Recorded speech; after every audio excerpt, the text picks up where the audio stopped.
Okay, did we fix? All right. Okay, there we go. All right.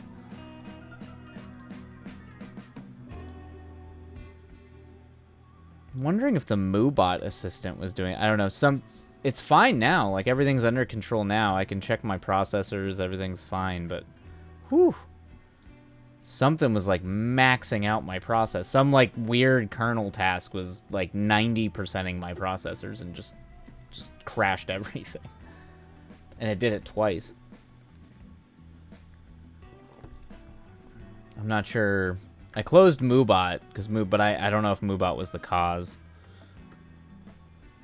So who knows? Who knows? All right. Well.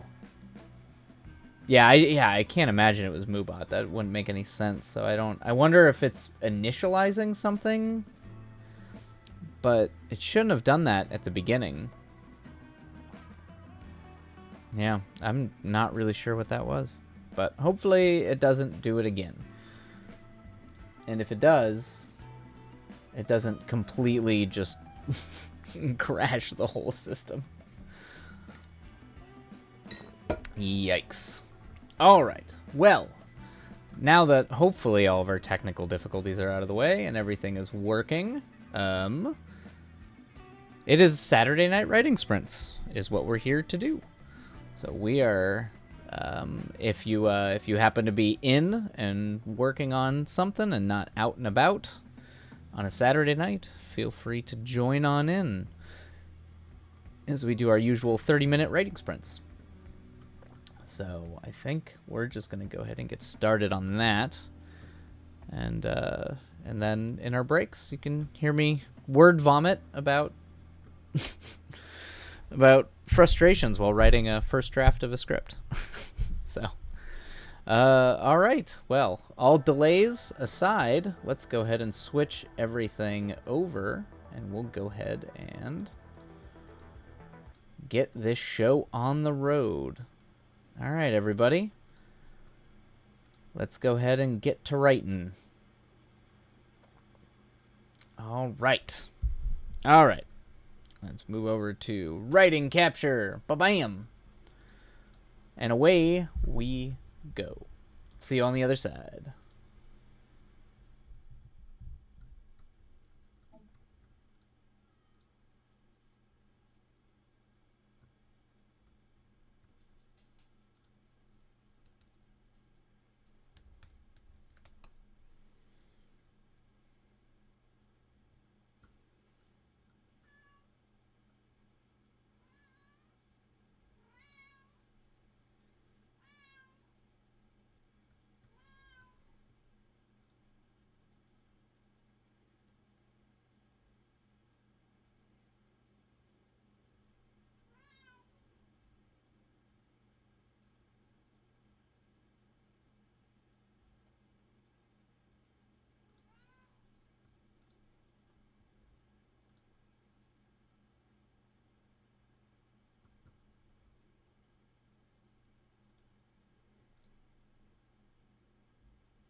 Boom. All right. First sprint down. I'm actually going to try something here because I still see that CPU being real high. So we'll see if that's being angry. I'm actually going to run the music off something else here really quick. Just see how this works.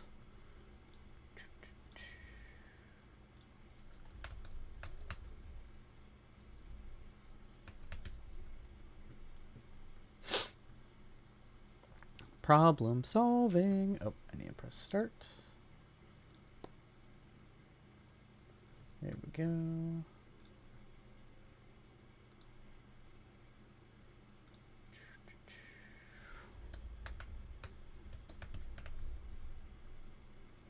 This has got me all nervous now that, like, everything is about ready to crash. Apresori, you don't think it could be Chrome, do you?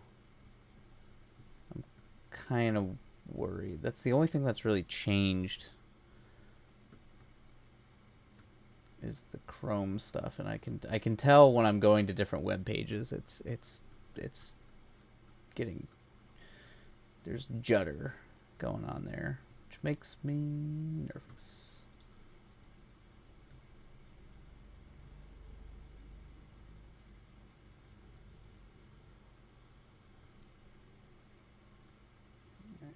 There's music.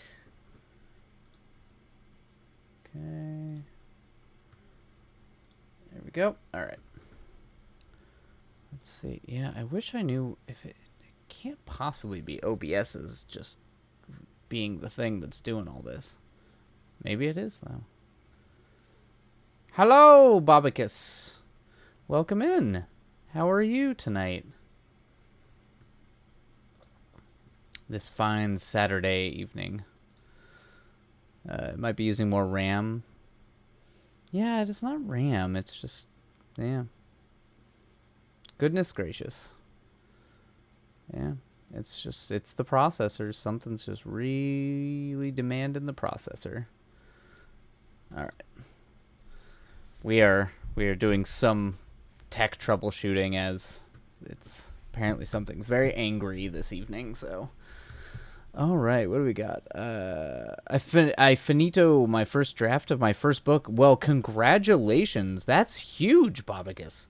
Your first draft of your first book. That is a rare feat that almost nobody, well, not almost nobody, but that is like that you are already you've already surpassed most writers out there. I've never finished a first draft of a novel.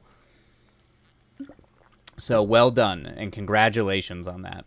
Are you going to take a break and relax a little bit before you edit, or maybe write something, go work on something else and kind of give yourself space, or are you going to dive right back into editing it now that you've finished the draft? Take a break by working on something else. Yeah, that's smart. It's always that's the hard thing, is sometimes you feel like you have to get back into it and like start editing it immediately, and I've found it's really good to put some time, work on some other stuff, and then come back into it later. I have an idea about a fantasy world with plants. Yes, the fantasy world with plants. That's cool. I can't remember. Have you talked about that before or no? You might not have. But I do recall hearing a little bit about a fantasy story with plants. And someone, was that?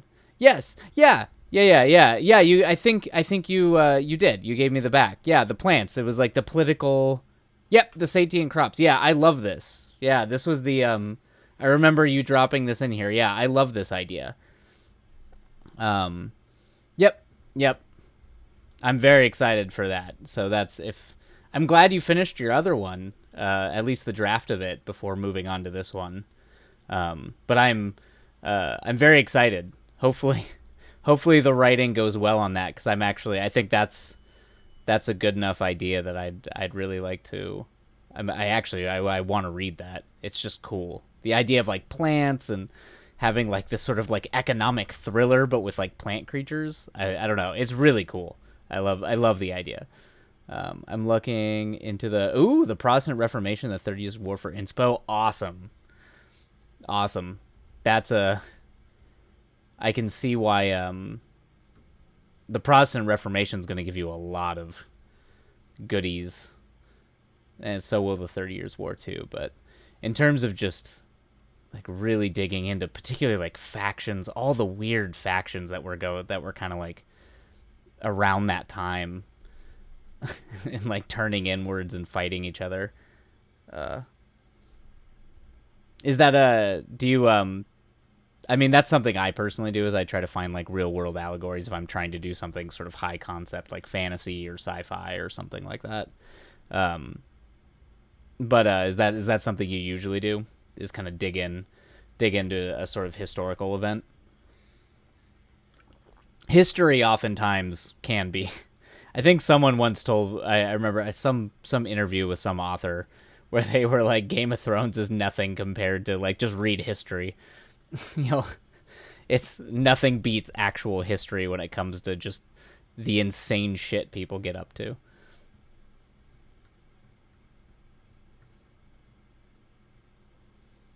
All right.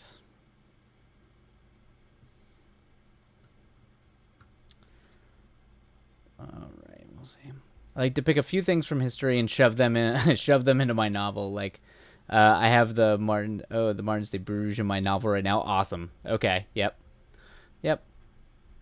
It's history is the best teacher, and it's also the best inspiration.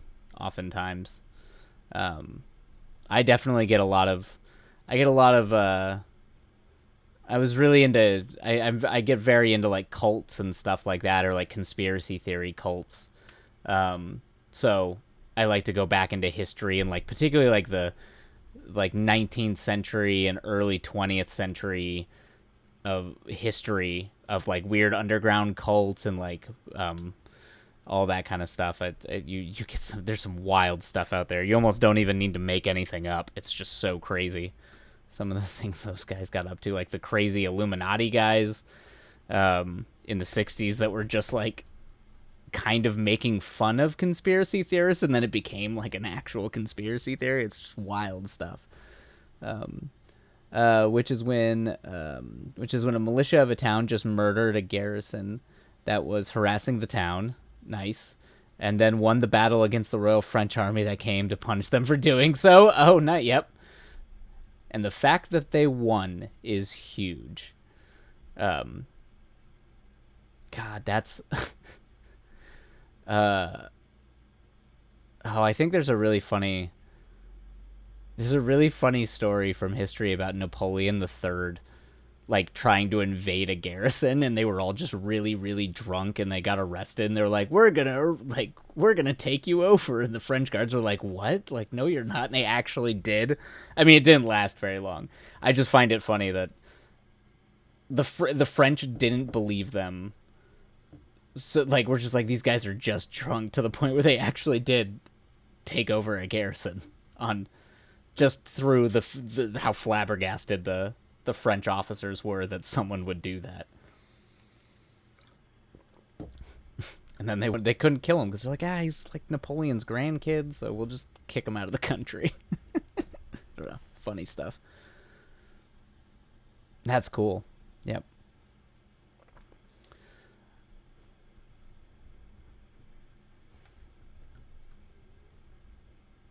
All right. Okay, as we are winding down, well, Babakis, I hope it's whatever you do for you should absolutely celebrate finishing that before you hop in. So hopefully whatever you wind up doing, it is a worthy celebration for such a mighty feat.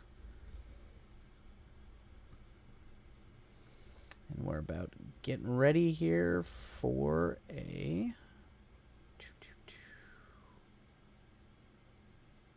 getting ready for another sprint.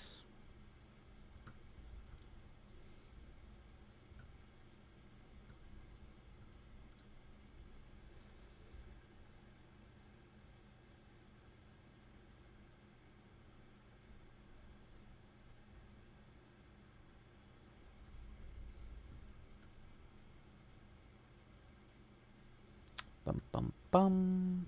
All right.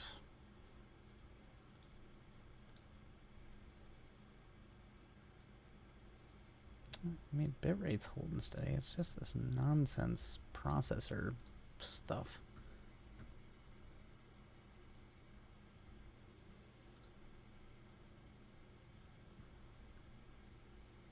Alrighty.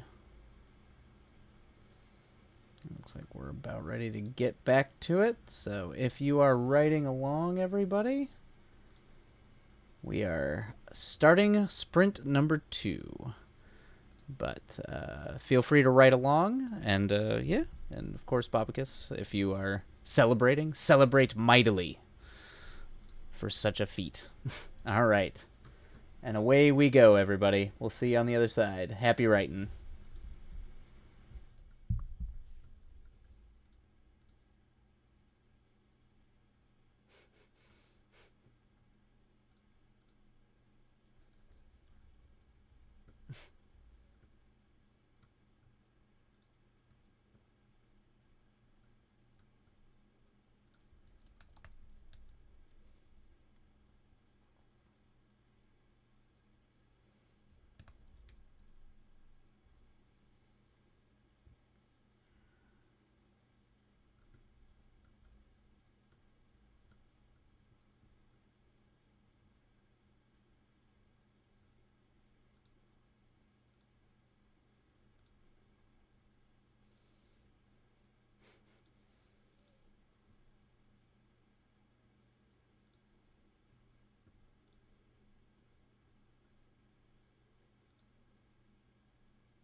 Boom. And there we go.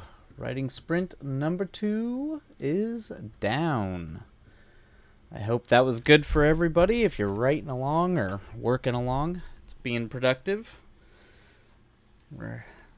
Things here are kind of starting to flow. I like these little dancey, I guess, I am make dance that Bobicus did here. Those are, I'm still learning that. I had someone send me like it almost felt like a periodic table of elements, but for I guess you would call like emotes, but not emotes. Dancing emotes. It's like hieroglyphics. Alrighty. Alright. I call them dongers. Okay, that's what I'm calling them from here on out. I love that. Dongers. Got little groovy dongers. That's a good term. All right. The technical term is Calmoji. Okay, I've heard that. I have heard that term, but I agree. I think dongers is a far superior term. So, thank you for that. Thank you for enriching my life and expanding my vocabulary. But yeah, yep. Oh man, gotta see how. It's always. I always tend to write long. So hopefully, if this is correct, I don't know if it is though. They tend to. Okay, yeah, they tend. The compiled says 9 pages. Hopefully that's correct. Because I think about 9 pages would be on track. For first draft of this is about 90 minutes, and I can cut it down. Since I'm trying to write this as a low budget feature to be made, it helps to make the page count and thus the minutes you're actually shooting less than 90. I think my goal would be actually to have this be about a 75 to 80 page script, because one, when you don't have a lot of money, you want to do your editing beforehand, not after, as much as humanly possible. I'm looking at the pike and shot era of military history, since I'm borrowing from the 30 Years' War. Oh, that's the okay. Pike and shot era, is that like, I'm not familiar with that term. I'm assuming it is literally, you have pikes, and I'm assuming single shot firearms is what I'm assuming that is. So you like, but not like Revolutionary War era firearms, like full on muskets. I'm assuming that's just you fire, not quite single shot. Yeah, muskets at this point. Yeah, okay. Like, I can't remember, but was it? Did they? Wasn't there like a period where you would just like, it wasn't like volleys the way it was during like muskets, but it was like it would be one round of firing bullets, and then everyone just like went back to swords and pikes and stuff, or like spears. I don't know. That could be making that up. That might not be accurate. I'm not quite the military historian. Yeah, that was the time. Okay. Good. I hope I'm somewhat informed. Try not to just make crap up. But I did watch a lot of medieval history stuff when I was a kid, so some of it stuck around through osmosis, I guess. And I spend so much time.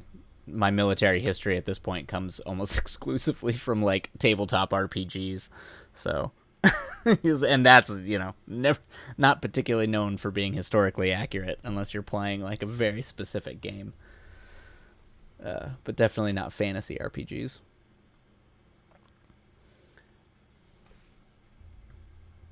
All right.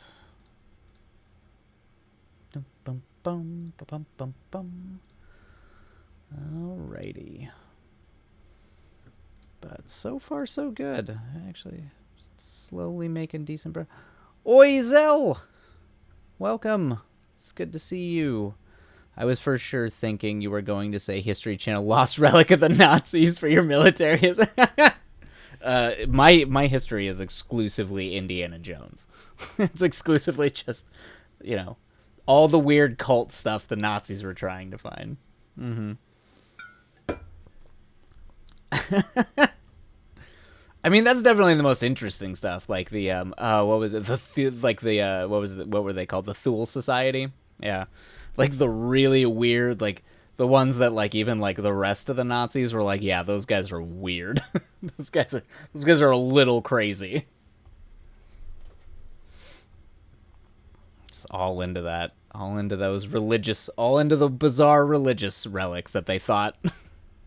For whatever, I don't know. I wonder if they actually like there is evidence they thought it had like crazy magic powers, or if it was a sort of like they wanted to make Germany like have all things of cultural / religious / significance. But I do know that the Thule Society they definitely had some out there ideas about like Atlantis and all kinds of weird stuff.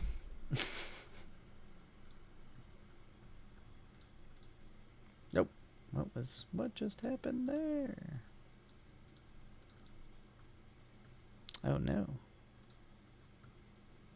Bum bum bum. Okay. There we go. All right. I think I might move the tech back to the push of Pike era. Okay. Push of Pike. I don't know what the push of Pike is. I'm assuming it is what preceded the shot in Pike, but I'm not sure what that made. Come to the dark side. We have adventuring trade trademark. Oh, that's funny. I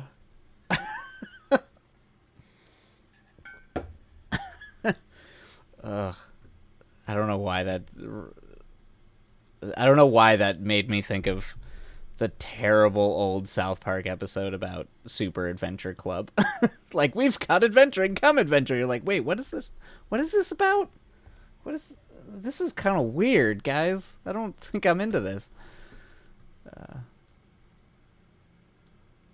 That's when pikemen were more offensive. Got it. Before muskets became common, so you'd have two pikemen infantries go against each other, and they would just stall for hours. That just sounds like, man, military combat was exhausting. Like medieval, you just stand around. I used to do a thing called, when I was younger, my brother got me into a thing called the SCA.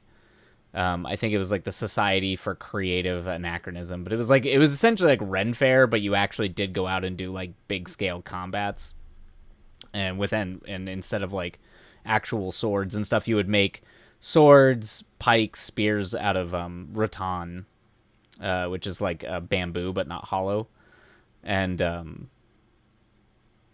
I did learn a lot about just how insufferably exhausting medieval combat must have been from that, because when you look at it, you just kind of stand there because it's the next man up kind of thing, so you're just kind of like hitting each other, depending on how well your formations were and stuff like that, and it's just like it just seems like literally the most exhausting way to fight because you just stand. Although with pikes, I guess you can kind of like reach over people, but yeah.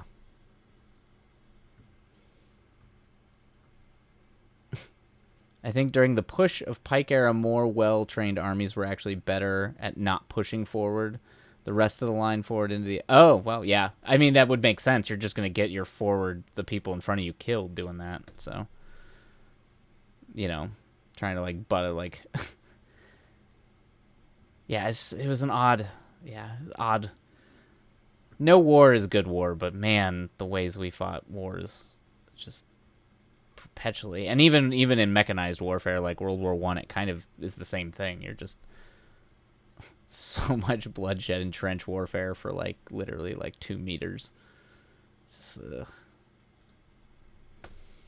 Goodness gracious me. Goodness gracious humanity. Whoop. Alrighty, everybody. That's the next sprint coming up. So if you're writing along, I hope it is a writing or working along. It is a productive 30 minutes, and we'll see you on the other side. All right, happy writing, everybody.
And there we go. Looks like that's another sprint down. I hope it was as productive for you as it was for me. This actually was a pretty good one. I'm pretty proud of it. Pretty proud of this. Not too bad. Making good progress. Only been doing pages for a couple of days, and we're getting there. Hopefully, my goal in all this is to try to get this done, or at least the first draft of this done before I have to go do my actual real job for a couple days next week. So we'll see. We'll see if we can make that happen. But for everybody out there working, I hope it was good for you. I'm gonna go get myself tea really quick, and I will be right back.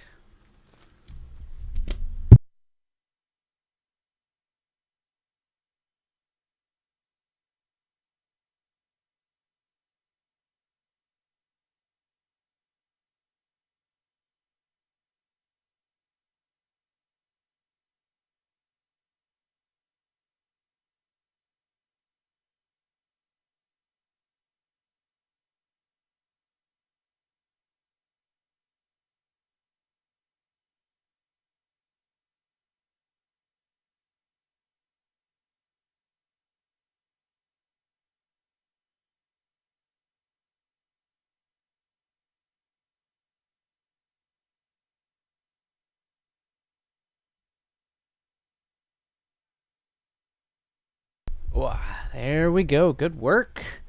Gathered up a bunch of my writing notes to try and get myself back into the story. Tea sounds delicious right away. It is. I'm having iced tea because I'm an absolute baby when it comes to heat, and it has been very warm here in LA the past couple of days. So, why do I live in LA when I'm a baby when it comes to heat? I don't know. Might have something to do with this stupid industry.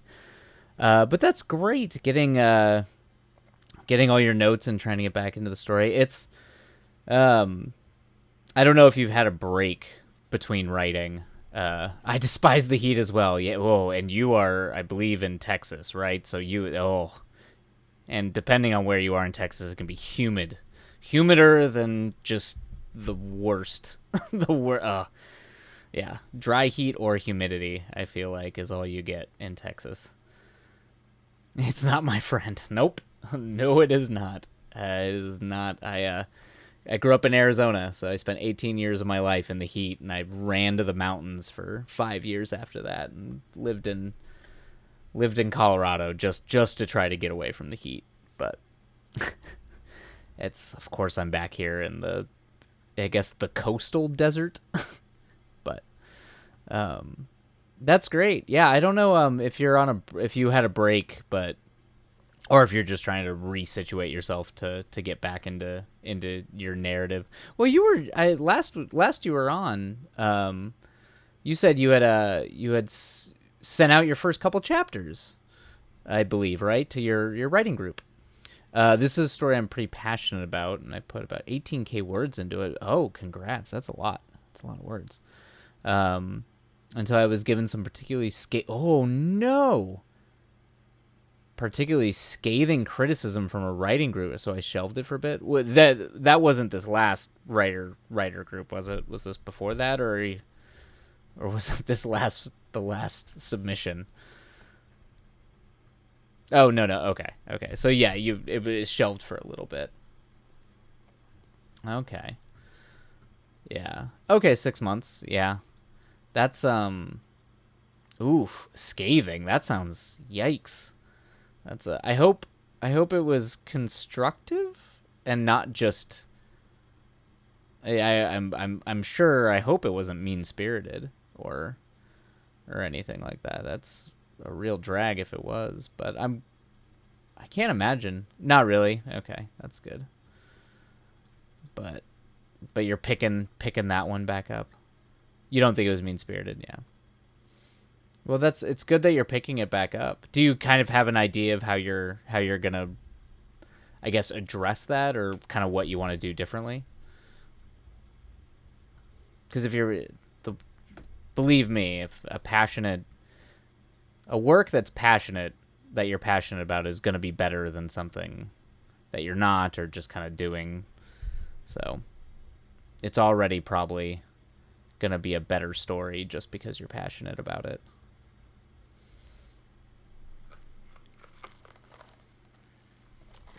Oh, geez, I forgot to start the clock.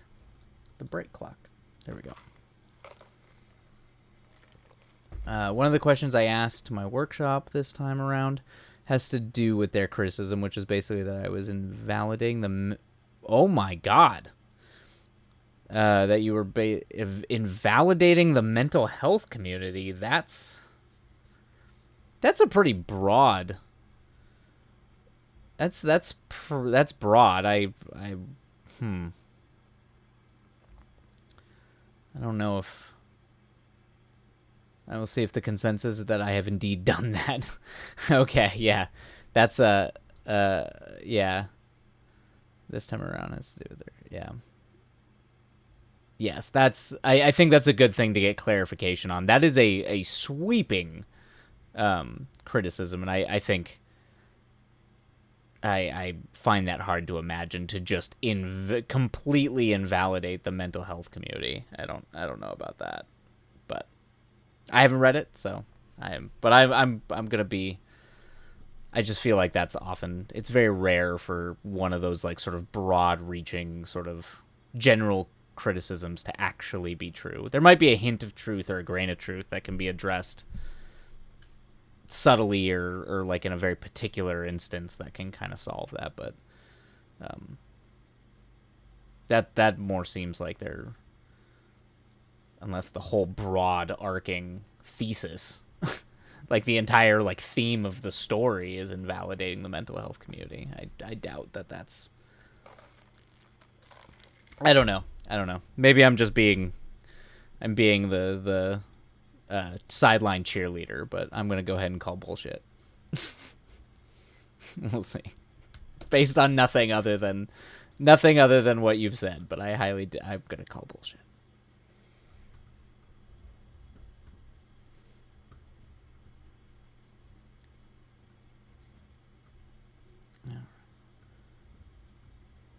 It's always funny when you've got like the break and I leave the music going and it actually sounds like a haunted house. Like actually ghost sounds. The premise is that a psychologist has the ability to literally fight the monsters in the minds of his patients that has developed due to their mental illness. Okay. He then meets Easy, who is Ezzy.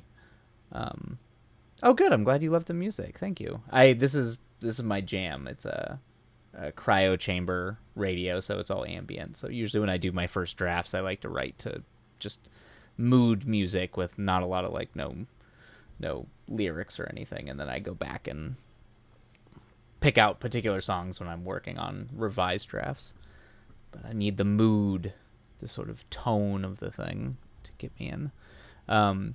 But Easy, who is the goddess in human form, and lo and behold, her monsters are not metaphorical, but rather literal demons. Okay. I do like the idea. I like the idea of like a psychologist, like essentially, is this the similar one that you were talking, or is this the American Gods kind of pseudo, or was that the other one? I guess they're both kind of in that world where like we have literal gods in sort of our modern sort of magical realist or magical modern contemporary fantasy. Okay, cool. Yeah. Because I remember you mentioning American Gods, and this takes place in Chicago. Nice. Yeah, this has... I can see the American Godsiness in that. Monsters are... I really like the idea of a psychologist or a therapist for a goddess. Like an actual goddess in human form. That alone is a great story. But I like that they have... I guess maybe because they're not overcoming their monsters, but that's kind of I don't know. You're like you're making literal the symbolic, or almost like the symbolic nature of what a psychologist and therapist is there to do, which is to functionally help. It's kind of functionally help people get over, or not get over, but at least I guess in a way you could argue that's to give them the tools to overcome their mental illness. But like you know, like I mean, there's things you could. I don't think that's a broad, scathing criticism. It could be that it keeps they can defeat the monsters, but you're not really invalidating the issues that created those monsters. It's sort of you're almost kind of like you're making. I guess if you like had to make it possible for them to make it easier for them to overcome their overcome like what's causing those monsters, so that by them fighting it, they're not like Superman, like solving all the problems and like curing them, but sort of like the really sick people, it's like, you know, they can, or the people that are like really struggling. I don't know. I guess like it doesn't seem like you're broadly invalidating. It seems like you could maybe tweak it to minimize that, but I don't feel like that's a broad thing. You're just kind of literalizing what they kind of do already. That was the general idea of the criticism, but it was really rude. LO. Yeah, well, yeah, to just be like, you're invalidating mental illness, it does seem a little like overstepping that criticism, or overstepping they're being hyperbolic. I'm just gonna say that's hyperbolic if that's the premise. Yes, and it's clear in the beginning that coping skills, medications, etc., are crucial for continuing to recover. Yeah, I think that's the thing, is if you make it that, like, you know, that's kind of like the fun thing about superheroes, like at least I think well-written superhero stories, like some of the old Superman comics or even like The Flash, that they're not there to solve the world's problems or to solve everybody's problems. They're kind of there to just make it easier and kind of show people a way to be better. There's some really great like Flash and Superman comics and storylines that deal with that. And I feel like going that angle and being like, this person has a special ability and they can help people, but it doesn't like cure them. It doesn't solve everything, and that they like, you know, it shows them, it gives them the ability for them to carry forward, or even like inspire them to overcome their own issues. I don't know. I think there's ways you could do it to like really bypass that kind of criticism, to just be very careful about how it's addressed. But I think just saying in premise, and if you're saying you already had clear that like coping skills, medications, and, you know, things are, you're kind of already covering your ass there with your metaphor. So it's giving the patient a ladder when before they were stuck on the ground staring at a wall. Yeah, exactly. Yeah, because that's literally what psychologists and therapists are there to do. They're there to literally do that.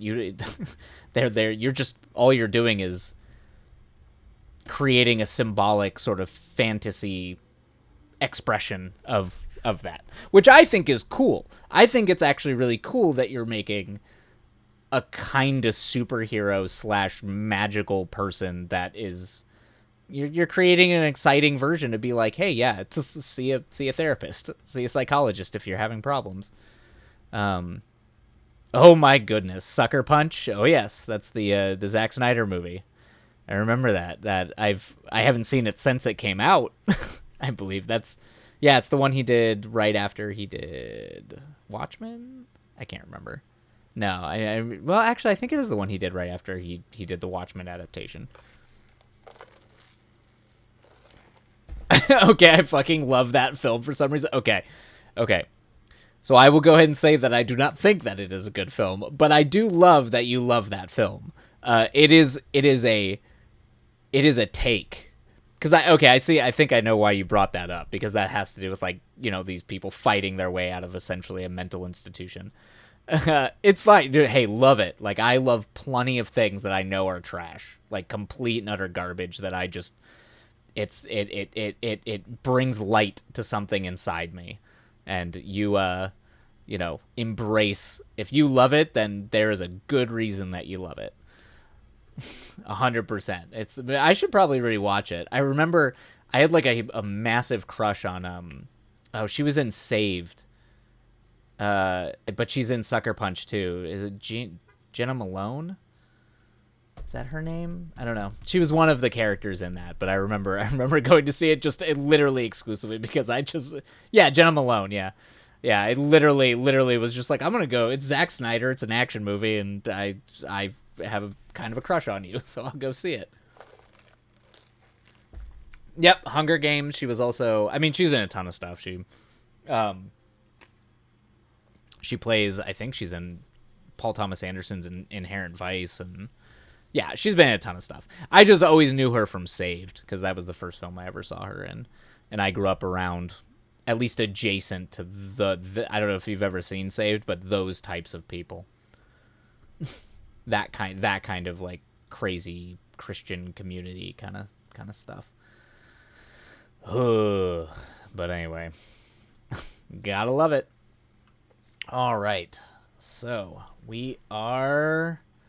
I haven't, but I've heard of it. Yeah, it's a pretty solid movie. It was definitely part of the comeback tour for oh, why can I not remember his name? The Home Alone kid. Why can I not remember his name? The kid from Home Alone. Literally. Oh, Jesus Camp is the best example? Oh, God. Oh, God. Oh, no. Oh, that movie. That documentary. That was... Yep. I know those people. Something McLaughlin or something. Yeah, it's Macaulay Culkin. Macaulay Culkin. That's it. Yeah, it was part of Macaulay Culkin's rebound, like him getting back into acting after he got out of recovery and all that. Yeah, horrifying. Yeah, Jesus Camp is. Yeah, man, growing up in that era, particularly growing up in Arizona and around a lot of hyper religious people. Yeah, I mean, you literally got me. You got me there. You finished the bridge to the name. You got me to the name. But yeah, growing up in Arizona in a hyper religious area that was also deeply tied to it was Arizona, and between 2000 and 2001 and 2006, and it was the hyper religious people tied to heavily tied to like the Bush administration. It was a whole thing. It was a whole period, and Jesus Camp was a part of that. And I remember it very, very well and knew a lot of people like that. Charming times indeed. Yep. Yep. Well, I'm like wandering around listening to like Nine Inch Nails all the time, and like the song Heresy just being like my little angry goth self. Like in Arizona, all black, so just dying inside because I had to wear black just to spite them, I guess. Oh yeah, yep, Rammstein for sure. I mean, yeah, of course. You could not be listening to Rammstein during that period. Du hast mich du fra. Yeah. Okay. All right. Okay. Before I start going down a Rammstein / the first decade of the 2000s memory lane, we have to get back to our writing sprints. We must be productive on this weekend night. All right. So let's kick it off. And if you are writing along and working on stuff, let's do it. Onwards and upwards. Good luck, Oizel. Happy writing, and we'll see you on the other side. And away we go.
I am. All right. Whew, that's 4 tonight. Not too bad. Go ahead and start the break back up. I hope that was productive for you all. 4 thumbs up for 4 solid sprints. I hope everybody found that to be rocking and rolling. Great. Yes. Yes, it was good. Making progress. That's the sometimes it's all we get, but it's always, I don't know. Progress is always good. Even if you have to rewrite the whole thing later on, it's still progress. Yes. Oprasoria monitoring and running this whole thing is the real MVP. They're the ones that has to try and coach me on Twitch all the time. and sigh and have to explain 9 times how things work. Because I'm an old man and I don't really understand some of these things. But I have emotes now. I'm proud of that I know how that works, kind of.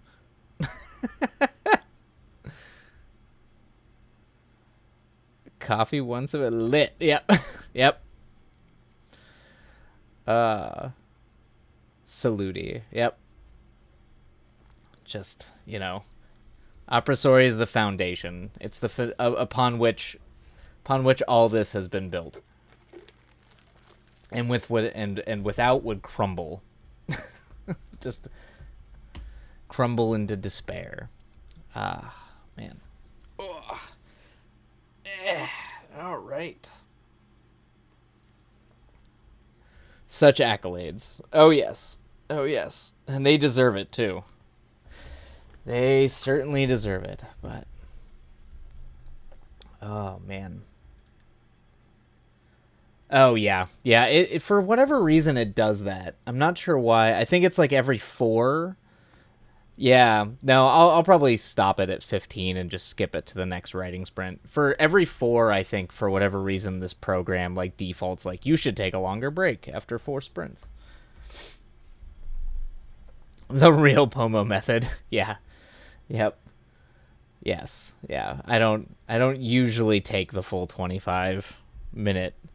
I guess it's good to, like, walk around. That would be healthy, I think. It'd probably be healthier to do that. Actually get up and walk around instead of just sitting here, but sometimes you gotta get it done. You've got to get the work done. 'Tis how it goes. But right. Other than the writing, how goes your weekend, Oizel? How'd the school weekend off? You've got what, 2 more weeks? Or I think you said like 3, 2 or 3. I can't remember. Almost done.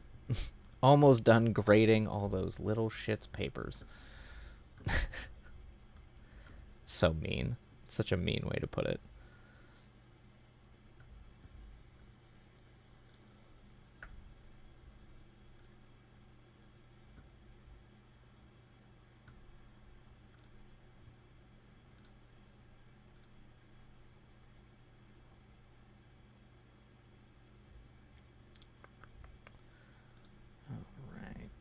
How goes?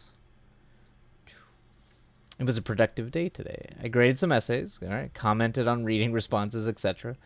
I use a lot of body doubling to get things done. Last night I indulged in making art. Awesome. And that was really enjoyable. That's cool. I get so in my head about not being good at art. Like, I can't draw. I can, particularly when I'm doing like storyboards or like breaking a script down. It's like angry stick figures and me trying to draw perspective.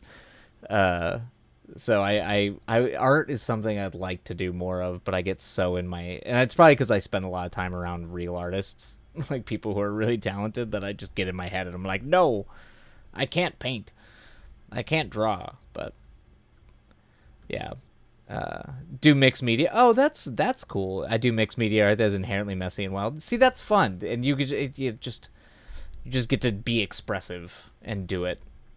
That's cool. That's great that you've got so many like little outlets. I don't know. I love that. It's inspiring to see how people kind of like do that. You have your writing, you're maybe as a teacher you just have to. You're like, "Oh god, I just have to have like 9 different ways to just get this out of my system." My MIL is amazing. My MIL is amazing and can reproduce anything she sees. Then there's me. Oh, yep. Or mother-in-law. Yeah. I don't you just like. Ugh, I hate that. Yeah, mother-in-law. Yeah. When you just watch someone be brilliant and you're like, yeah, rah. Just they could just do it. Honestly, probably they practice a lot too, but some people definitely have a kind of disposition for it, which I'm envious of. Thanks. My mom is a great creative, and so I've taken a lot from her. That's great. That is good. We need more of it. It's good for us, I think. I'm of the firm belief that it is good for you psychologically to be creative. Yeah, it's ridiculous. She sewed over 1,200 masks in the first 6 months of the pandemic for people too. Oh, whoa! Just did that? That's wow. Man, just busy. They can just knock them out. A friend of mine who I don't even think I have a friend who does fashion who's a seamstress. And I don't think she even did that many in the first 6 months because they did make a bunch of masks. But I don't think they did that many. So she sews all kinds of stuff, paint straws. That's awesome. And keeps everything tediously clean. Ugh. I don't know if that would make me crazy. I don't know. I'm definitely of the organized chaos variety. I am not that. But more power to her. That's impressive to be able to do all that and be that clean. And again, there's me with my clothes in the washer. Yep. There's always the one. There's the child. There's somehow those habits, whatever it is, do not get passed down. Yep. My dad's like a hyper logical math guy. I'm terrible at math. My mom's just like a, pick yourself up by the bootstraps kind of lady. And I'm just sort of this hypersensitive weirdo who like can't do math and is just like, I tell weird stories. That's what I got. That's all I got. I have my mother's child. We're both very ADHD folks. That's okay. Yeah. Yeah, my brother and I kind of have it a little bit. My brother's definitely had the ADHD. Mother-in-law is just on a whole other level of existence. just watch. You just sit in awe of this person.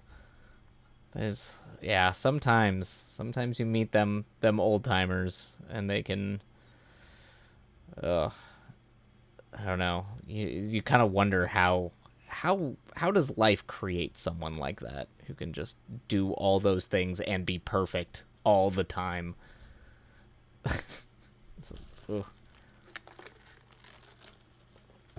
Or the people who decide to pick up a hobby and are just excellent at it immediately, or with so little practice they can do like it with anything. They're just like, oh, I tried guitar, and then a month later they're just great. By the way, the Harry Potter course I was creating was approved. Oh, congratulations. That's awesome. That is awesome. You are spreading the love, spreading the fantastic, you are making comp classes actually worth taking. You are doing the Lord's work, and I am so happy for you that the dean approved it. The dean probably realized this is the only way, and it benefits them. You have an interesting comp class. People make comp great again, 100%. Yes, absolutely. Make them Make composition great again. We'll petition outside the school. That's a petition outside the school. Riot if we have to, I guess. Right? Isn't that, is that how we do this? Is that how they do things? But no, I am very, very, very happy. That's great. That is great that you got to, and hopefully, and man, hopefully that doesn't open any opportunities for the what were you describing last time about the essay? The you picked the most boring topic imaginable. At least there, you're like hopefully almost every topic, even the people with no imagination or just want to like wing it, will still have to come up with something good for that kind of class. Yeah, I mean, it's kind of hard. Like, even if they wing it or just aren't involved, it's got to be more interesting than I think it was the parent household or whatever it was. Like the four people who wrote the worst possible prompt. Oh man. All right. All right. We'll go and skip you to get back to the next sprint. I am going to step away and use the restroom before we start the next sprint, and I'll be right back.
All right.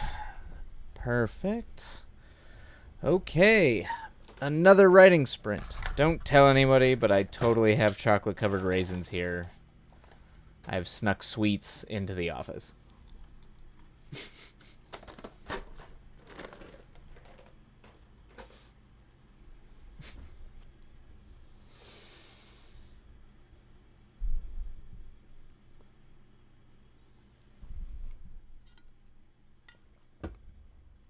Okay. All right, everybody. Let's go ahead and sprint away. Hope it's a good one. We'll see you on the other side.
Ba-bam. And there we go. Another sprint down. So well done, everybody. I hope it was productive. Oizel, I hope your building your first summer course went well as well. 5 thumbs up. 5 thumbs up for 5 successful sprints. Ba-ba-ba-da. It's not bad. Not bad. For some reason, Scrivener is not giving me a page count, which is a problem. It's the one big complaint I have about this program when it comes to screenwriting, is that it's not great when you're trying to monitor pages. Because it's for, like, words. And I get, like, word count's fine. But I am trying to monitor, so if we do reading time, I assume that's somewhat close to page count. Because that's kind of how it's supposed to be. So I'm going to assume I'm about 19-20 pages, which translates to about 19-20 minutes, which I think puts me pretty good. It puts me in a pretty good spot, which is good. Trying to keep it going. We're on the uneasy path, then we go walking over broken glass, then through the dark cave, then blah, blah, blah. Yeah, I think we're doing all right. I think people are launching fireworks outside.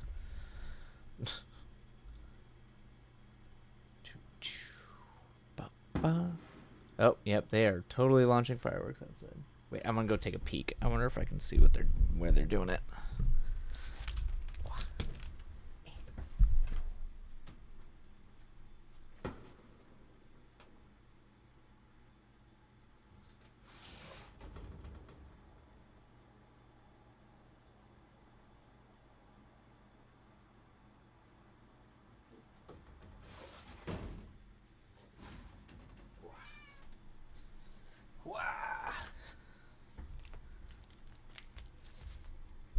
I could not see it. Just too bad.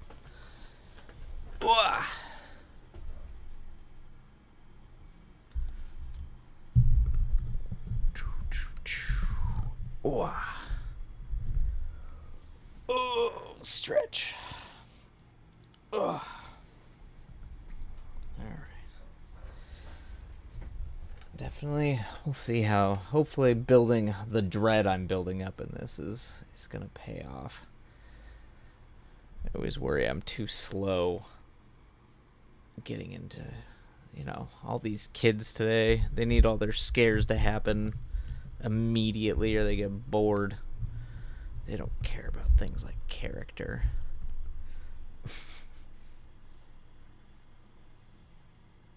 Also doesn't help that the most interesting horror films that I'm aware of are kind of slow, brooding, existential horror. Not quite like action horror. And the thing is, like, my go-to for horror movies where I'm like, well, that horror movie, it's like one of my all-time favorites is Alien. And Alien is like one of those things that everyone tells you like could never be made now because it's too slow. It takes, if you clock that movie, so much, it takes so long for anything to start happening. And I like it. I think it's like required for you to understand the characters and the stakes and the world and everything and like build the tension and even just get at what it's trying to get at. But it actually takes its time and the characters are compelling. But even if you try to write, even if you have compelling characters, they're just like, well, you gotta have spooks. Gotta have spooks by page 10. And you're like, oh God, like no time. Have I ever seen Ginger Snaps? Oh, yes. C-Rate Horror Movie. That was a high school favorite of mine. I remember my brother rented that and was like, hey, you have to watch this movie. Just like, that's like perfect. I think we both really liked it because so much horror kind of there's a lot of like prepubescent boy horror, and I think that was like the only time we had seen like okay, this is literally about like a horror movie about puberty and becoming a woman, but like but it's with werewolves. It's awesome. I recently read about it and I'm rather intrigued by it. Yeah, it's one of the early examples of at least like for me growing up, it was one of my first examples of like expressly being female centric horror about like issues that related specifically to their like to that life experience. Um like through not just like sexual anxiety, but like puberty and sexual development, and then but also being werewolves, and letting that kind of like it was kind of a reverse of what you see with like Teen Wolf, where that became like a boy thing, like, oh, you turn into like a monster and you're a horny monster. So they kind of like flipped that on its head and we're like, all right, well, let's just do the lady version of that. It's actually way more interesting than anything about like boy turned werewolf shit. It's far more interesting and way better. Like it has a lot more to say. It's like I'd put it up there. I don't think it's as good as Jennifer's Body, but it's in that camp. It's definitely like in the same wheelhouse. And Jennifer's Body is a legitimate masterpiece. That's like one of the best teen horror films I've seen, at least in like the past 25 years. It's so good. It's so great. But yeah, I would recommend. I mean, it does not have a good budget. Like it's definitely cheap, but I would highly recommend Ginger Snaps if you haven't seen it. It's great. Great great it's up there for like queer horror, feminine horror, like feminist horror. It's in that wheelhouse. Yeah. Good stuff. Good stuff. But yeah, it's interesting. Like when you kind of break down horror movies are always really good at being like trying to express like either a cultural or like political critique or like a sort of like anxiety. Sometimes it's like political and cultural. Sometimes it's much more like your place in a world kind of thing and your inability to line up with that or feeling like an outsider or something like that.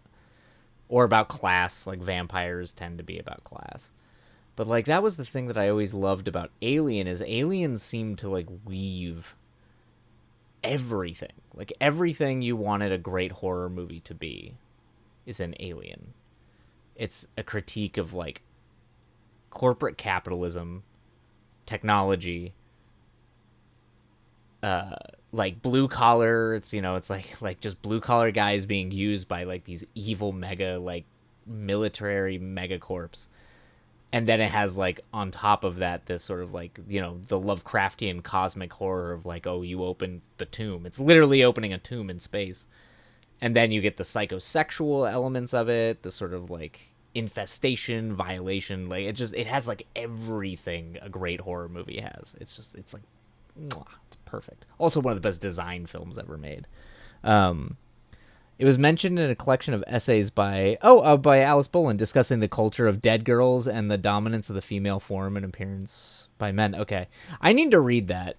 I remember you've brought that up a few times, and that just seems like I should read that. I should read.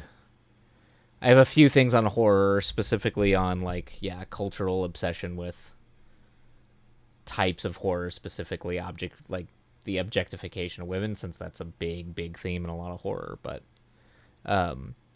with the whole side section on her trying to navigate living in LA. Oh, really? It's not as good as I would hope. Ah, okay. Interesting.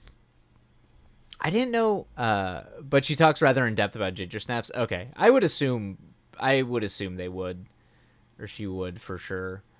It's a pretty, like most if you're into horror or dead girls or like feminist horror, a lot of them will address Ginger Snaps, both its shortcomings and where it like broke new ground for sure. Yeah. As well as Britney Spears. Okay, yeah, I need to read this. Yeah. I mean, Britney Spears was a lot of people. So it's an interesting juxtaposition. I mean, Britney Spears is kind of like the prime example of the sort of, oh God, what do you call it? The cultural, our modern American version of "Hello, child. Oh, you are attention needing," but the modern American version of like adorning the sacrificial person with flowers and then burning them at the stake, just like completely eviscerated that poor girl culturally. Also exploited by her parents, like all kinds of terrible shit.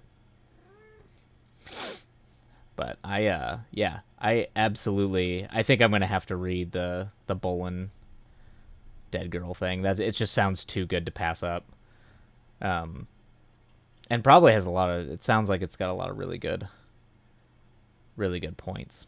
So I am on board. I'm actually going to write that in my list. And your so far your recommendations on essays and books has been top notch. So especially I haven't gotten to the Margaret Atwood one yet, but the Everything's Fine Here's Why it's so good. So good. All right. Dead Girls by Bolin.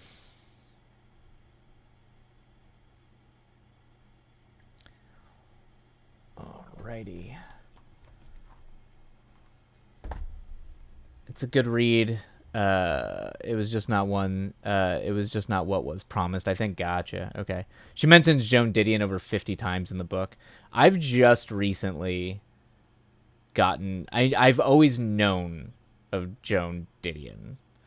I have never read her stuff, or I hadn't started reading her stuff until the last year of my life, and I have fallen in love with just a touchstone. Probably one of the best writers, probably one of the best American writers in my opinion, who has lived in the 20th century for sure.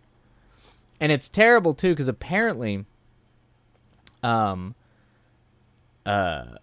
much as I like Didion, it's hard. It's a hard literary mentor to live up to. Yeah. Oh yeah. Oh yeah. Oh my God. Yeah. Can you imagine, like, like Harrison Ford used to, like, hang out at her house and, like, hang out? Like, they would always just hang out. Like, she knew, like, half of, like, some of the most brilliant people in Hollywood. Like, yeah. A titan. A literal titan. Absolutely, her work inspired me years ago to want to be a narrative journalist. Awesome. Yeah, but yeah, I know it's funny, but apparently her and Harrison Ford were, like, really good friends. Like, until she died. Like, fantastic friends. When he was a struggling actor, he used to hang out there all the time. Because I think she even, like, knew, like, Lucas and Spielberg and a lot of those people, too. Yeah. He was a carpenter. He used to work on her house. But, yeah, she's, yeah, titan. Absolute titan. I mean, we all have those, like, filmmaker. The White Album is my favorite collection piece. That was the first one I read, was the White Album. That was the one that was like, you haven't read Joan Didion? Here you go. Read the White Album. And yeah, it's perfection. But I have that with I have that with my film.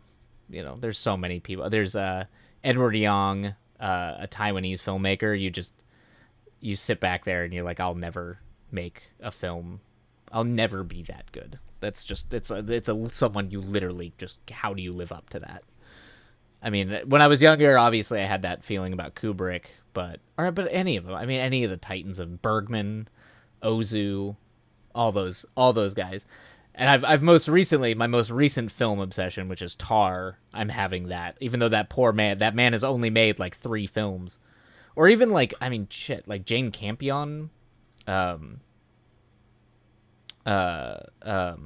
Denis. Like, I mean, there's just so many.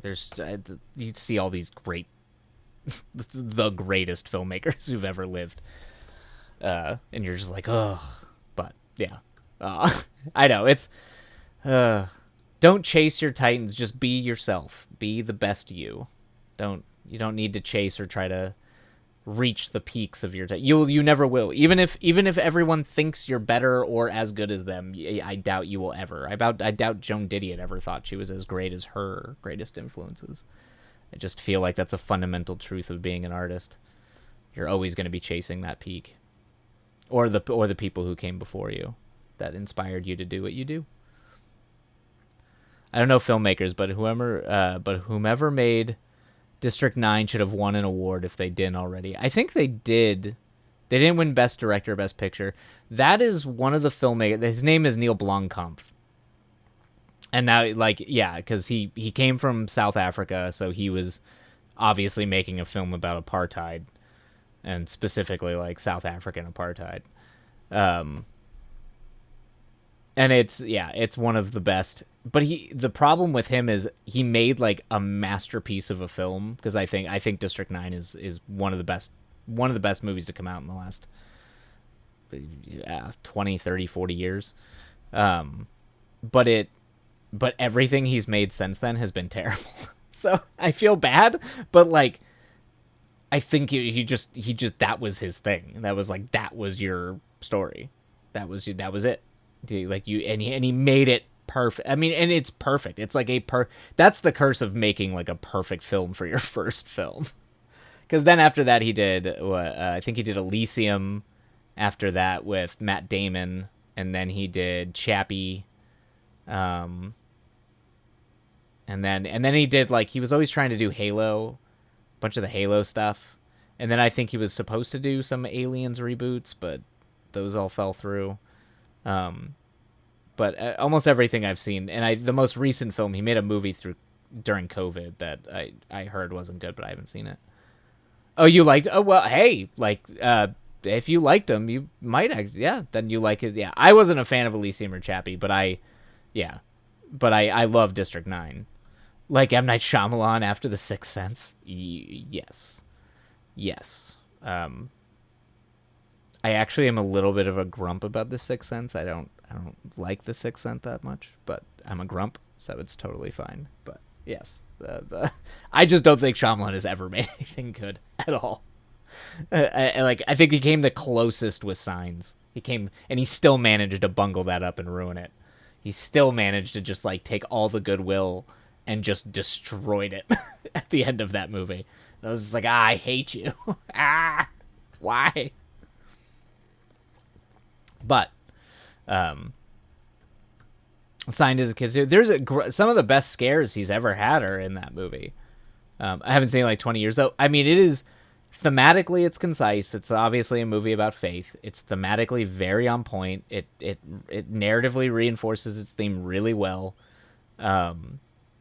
It scares, and the way it builds tension, the performances are great, and then the execution of how everything comes together at the end is just the worst. It's just the absolute worst. It's so for a movie that's so well executed, it ham fists the last 25 minutes of the movie. Pretty much the moment after they get down into the bunker, into the basement, and lock themselves in the room, it just goes downhill from there. And it's too bad, because the rest of the movie is really, really good. It's really, really good. But yeah, The Knowing. Oh my god, the tree movie. The tree.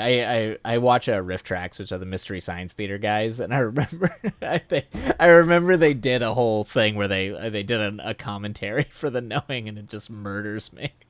Anytime The Breeze, you just show some trees, Mark Wahlberg being a scientist, which doesn't make any, or a teacher and scientist, doesn't make any fucking sense. Yeah, not peak, absolutely not. I mean, peak bad cinema maybe, but yeah. Oh, all right, okay. One of Cage's more hilarious pieces. Yeah. Or that is, I got that mixed up with The Happening. No, The Knowing. That is Cage, yes. And The Knowing is a hilariously bad movie. The Happening is the Mark Wahlberg tree movie where the trees release a scent that kills you, so it's just scary shots of trees in the breeze, which is really funny. But no, yes, The Knowing is one of Cage's more bonkers. But it is really not. It is really not worth it. Like, it's really bad, almost unwatchably bad.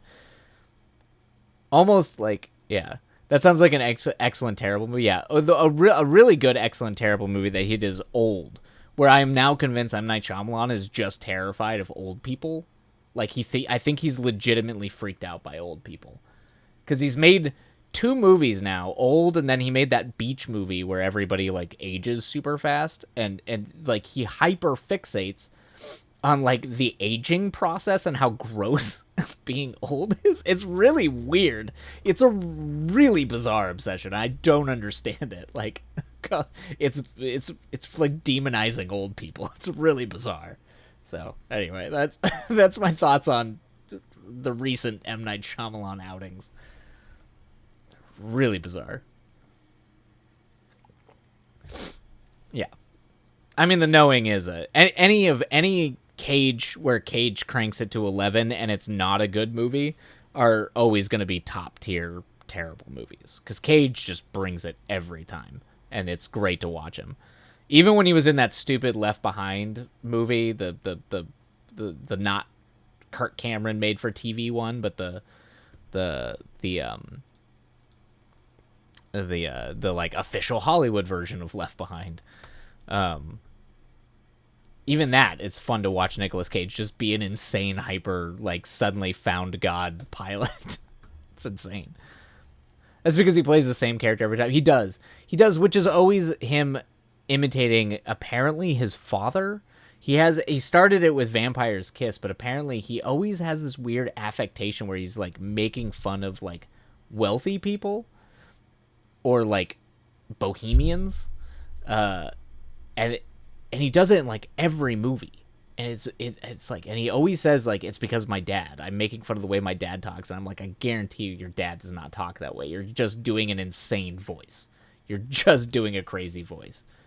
He does it all the time in the recent The Color Out of Space. He does it a lot in that movie, which I was like, why is that? Why are you? Yeah. Wild. But that's just the way it goes. All right. Okay. It is writing time. Okay. All right, everybody. We've got this. Let's get to it. Time to be productive. Yes, aspiring to be greater than our terrible forebears. Exactly. That is a thing that I can find achievable. I will do my best to be better than M. Night Shyamalan. And there we go. All right, everybody. Happy writing. Happy working. I hope it's productive, and we'll see you on the other side. And away we go.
Whoa.